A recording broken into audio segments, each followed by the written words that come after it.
so what do I do? And how can I help people?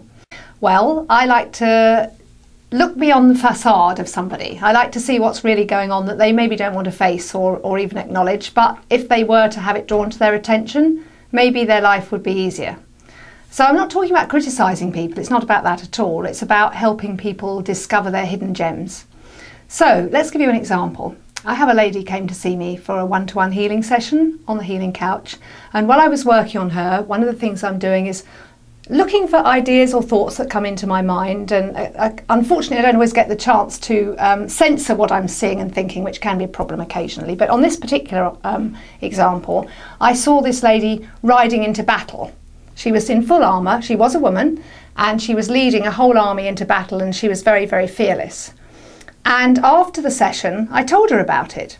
And now this was an interesting woman from my perspective because she was an engineer, and you don't find women engineers very often in England. You do get women engineers, but what was unusual about her was that she was somebody who went out to oil rigs, and that isn't normally a women's job. And I spoke to her about it and said, oh gosh, that's unusual. And she said, well, I come from Eastern Europe. I can't remember where, it may have been Poland or Romania, but she said over there 50% of the people on the courses are women, so it's not unusual for me. You know, there's as many women as men doing this job.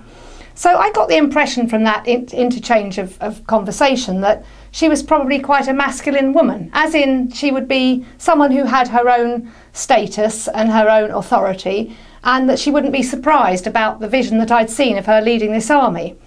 But I told her about it anyway. And subsequently, I had an email from her a few weeks later saying that she felt so much more empowered since I'd told her this vision, because she would go into a meeting and instead of feeling intimidated by all the men in the room, she would imagine that she was leading this army and she would feel completely different about herself.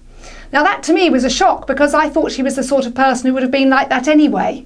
So I was wrong, but the vision I saw hopefully was something that she could take on board and change her life for the better.